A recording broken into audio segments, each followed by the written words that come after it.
నమస్తే. ఈరోజు మనతో పాటు senior journalist political analyst Imandi Ramarao garu ఉన్నారు. మాట్లాడదాం సార్. నమస్తే. నమస్తే సార్.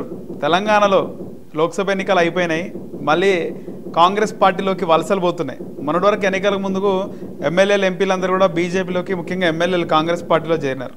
ఇప్పుడు తాజాగా మరో ఎమ్మెల్యే పోచారం శ్రీనివాస్ రెడ్డి ఆయన కూడా కాంగ్రెస్ పార్టీలో చేరిపోయారు. ఏం జరుగుతుంది? తెలంగాణలో బీఆర్ఎస్ని ఖాళీ చేసే కుట్రేమని జరుగుతుందంటారా? ఇక్కడ కాంగ్రెస్ పార్టీ రూలింగ్ పార్టీ అయిందండి. రూలింగ్ పార్టీ అయిన తర్వాత వాళ్ళకి కొన్ని సదుపాయాలు ఉంటాయి. ఎవరినైనా తీసుకునే సదుపాయం, ఎవరికైనా ఏదైనా బాధ్యతలు అప్పగించే సదుపాయం, వాళ్ళ ద్వారా వాళ్ళు కొంచెం అంటే వాళ్ళు ఎవరైనా రాజకీయాల్లోకి వస్తే ఉంది, ప్రజాసేవ చేసే అవకాశం కలగాలి. అది ఏమి చేయాలన్నా వీళ్ళు అధికారంలో ఉన్నారు, వాళ్ళు చేయాలి.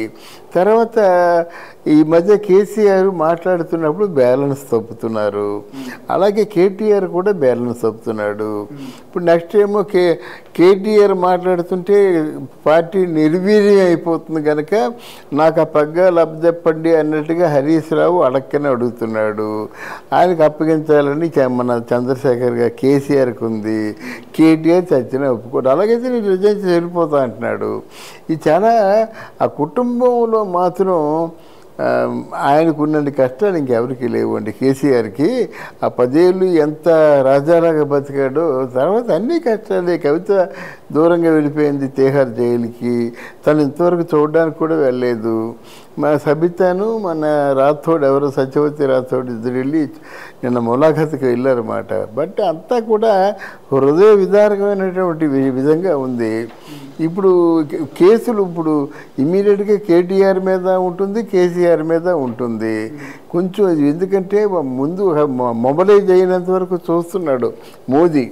కొంచెం మళ్ళీ ఆ పార్లమెంట్ సెషన్స్ మొదలైన సార్. అంటే ఇప్పుడు ఒక ఆయన జాయిన్ అయినాడు, ఒక ఇద్దరు జాయిన్ అవుతారు మళ్ళీ. ఆల్రెడీ మనకి గద్వాల్ ఎమ్మెల్యే ఉన్నాడు బండా కృష్ణ, అవును, ఆయన కూడా చర్చలు జరిపాడు, వచ్చేస్తున్నాడు. పోచారం శ్రీనివాస్ రెడ్డి. అవునవును, జలక్ కాదండి. నీకు రాజకీయాల్లో 2 ఉంటాయండి, అవకాశం, అవసరం. అవకాశం అంటే అవకాశం ఎవరు ఇవ్వాలి? ఓడిపోయినట్టు ఇచ్చినట్టు లాభం లేదు. ఇప్పుడు జగన్మోహన్ రెడ్డి 2 అంటాడు, ఎవడంతాడు వెళ్ళడు. అవసరం ఏంటి మనకు అవసరం ఏమిటో మనకు తెలుసు కదా. అక్కడ ఎవడో పార్టీలో రూలింగ్ పార్టీలోకి వెళ్ళి ఒక మన నామినేటెడ్ పోస్ట్లో ఉన్నా సరే అడికి ఆ జీవనోపాధి అయిపోతుంది. ఏ పనులైనా క్లియర్గా జరుగుతుంది. అదే అర్థం చేసుకోవాలి. నామినేటెడ్ పోస్ట్ ఇచ్చినా సరే దాని మీద ఏదో మొత్తానికి ఇప్పుడు అన్ని మామూలుగా 10 కోట్లు అంటే ఏమి కాదు, 50 కోట్లు అంటే ఏమి కాదు, 100 కోట్లు అంటే ఏమి కాదు. బట్ ఇన్ని మెటీరియల్ 100 కోట్లు సంపాదించుకోండి అనుకోండి, మళ్ళీ వాళ్ళు రాజకీయాల్లోకి ఎందుకండి? అది మాట.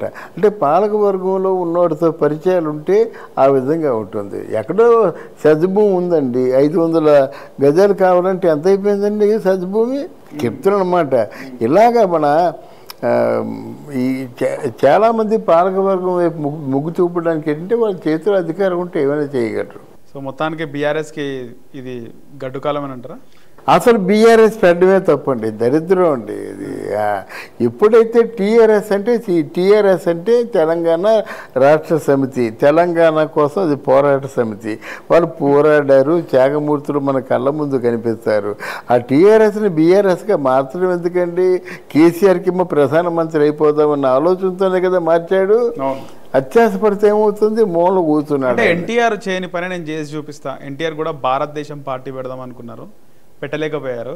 సో అందుకే భారత రాష్ట్ర సమితి. అదే అలా కాదు. ఎందుకంటే ఎన్టీఆర్ చేయకపోయినా సరే నేషనల్ ఫ్రంట్లో ఆయన కన్వీనర్ పెద్ద పోస్ట్ తీసుకున్నాడు. కన్వీనర్ చక్రం తిప్పాడు. చంద్రబాబు చేయకపోయినా సరే అసెంబ్లీ స్పీకర్ బాలయోగిని పెట్టుకున్నాడండి. పోరాడు మరి అబ్దుల్ కలాంని ఇచ్చాడండి చంద్రబాబు నాయుడు. ఈ కలాంని రాష్ట్రపతి చేయండి అని చెప్పాడంతే. అలాగే వాజ్పేయి, అద్వానీ గారు బాగా మెచ్చుకుంటారు చంద్రబాబు నాయుడిని. ఎందుకంటే ఆయన తాలూకు వ్యూహకర్త, రాజకీయ వ్యూహాలు బాగా ప్రతివ్యూహాలు రచించడంలో దిట్ట అని వాళ్ళు తెలుసు. Don't compare him with Chandrababu దగ్గర పనిచేశాడు ఈయన కేసీఆర్.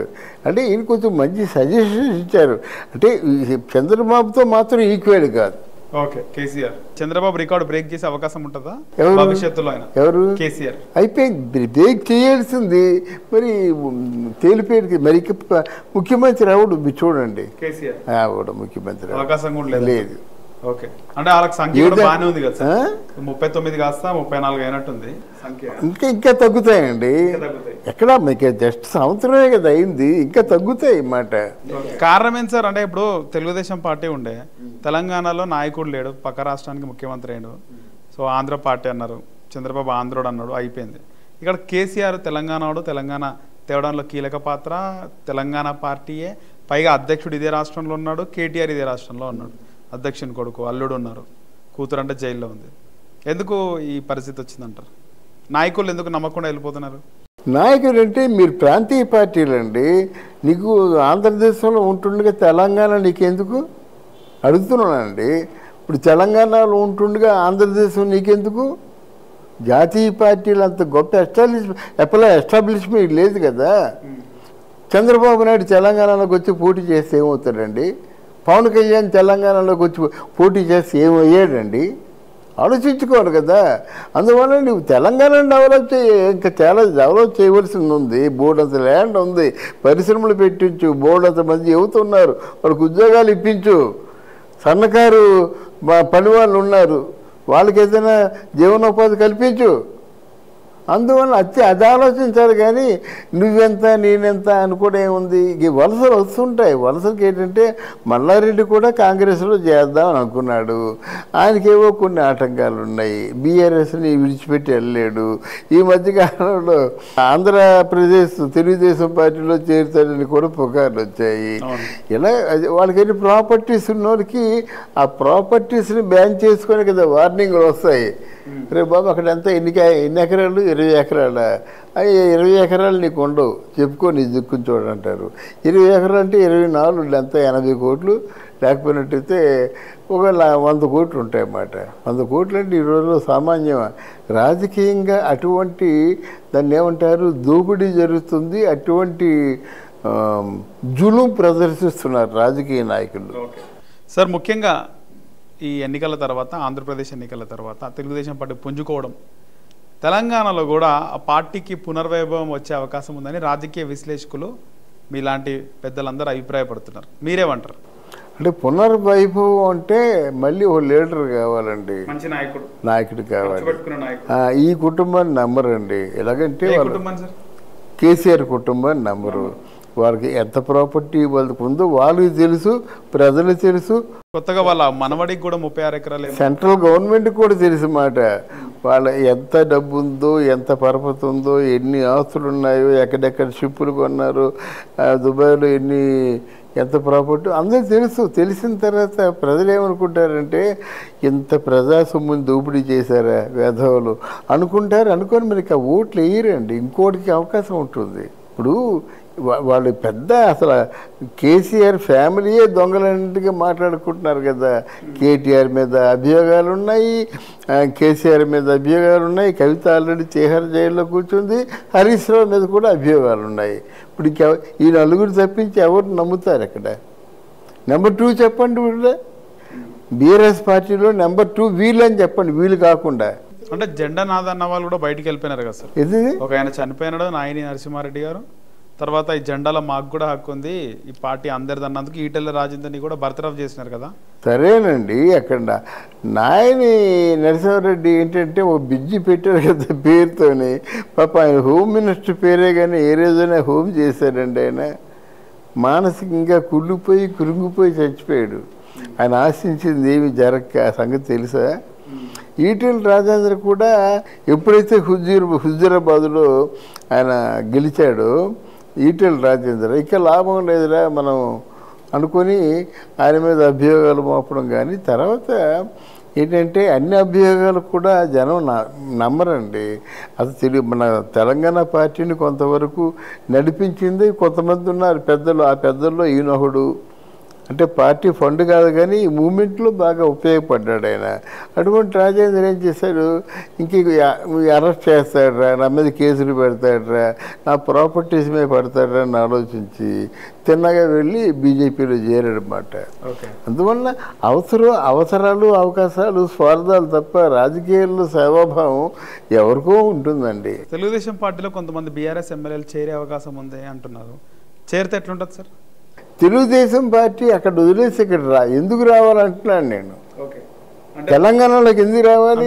దీనికి సంబంధించి వార్తలు కూడా వస్తున్నాయి సార్. అంటే తెలంగాణలో కూడా పార్టీ ఉండే కదా సార్, పార్టీ పుట్టిందే తెలంగాణలో. పార్టీ పుట్టింది తెలంగాణలో బాబు. ఈరోజు అప్పుడు సంయుక్త అంటే 2 రాష్ట్రాలు కలిసి ఉన్నటువంటి విధానం ఇప్పుడు కష్టం అంటారు తెలంగాణలో. ఇప్పుడు రాకూడదండి, అసలు రాకూడదు అంటున్నాను నేను. వస్తే వాళ్ళు వస్తారు. తెలంగాణలో తెలుగుదేశం పార్టీ కానీ ఇక్కడ ఎస్టాబ్లిష్ చేసుకుంటే ఆంధ్రాలో అటు మన కాంగ్రెస్ పార్టీ రావచ్చు, బీఆర్ఎస్ పార్టీ కూడా రావచ్చు కదా. అక్కడ పెద్దరికాన్ని చెలాయించవచ్చు కదా. ఆ పెద్దరికాన్ని ఆంధ్ర వాళ్ళు యాక్సెప్ట్ చేస్తారా? ఇప్పుడు తెలుగుదేశం తాలూకు పెద్దరికాన్ని ఇక్కడ తెలంగాణ వాళ్ళు యాక్సెప్ట్ చేస్తారా? షర్మిల ఉంటే ఇక్కడి నుంచి పంపించినంత వరకు నిద్రపోలేదు. అంతే కదా. షర్మిల చేసిన తప్పేంటి? వెళ్ళవమ్మా నువ్వు ఆంధ్ర అన్నారన్నమాట. వెళ్ళినంత వరకు ఒప్పుకోలేదు, ఎవరు కాదు, రేవంత్ రెడ్డి ఒప్పుకోలేదు. అందువల్ల రేవంత్ రెడ్డి పంపించాడు.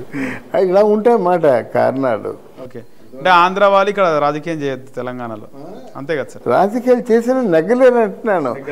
పవన్ కళ్యాణ్కి ఒక సీట్ అని రావచ్చు కదండి. మరి పవన్ కళ్యాణ్ మావాడు అంటారు కదా, తెలంగాణ ప్రజలందరూ రావాలి కదా. ఉన్నారు, రావాలి కదా మరి. థ్యాంక్ యూ అమ్మా.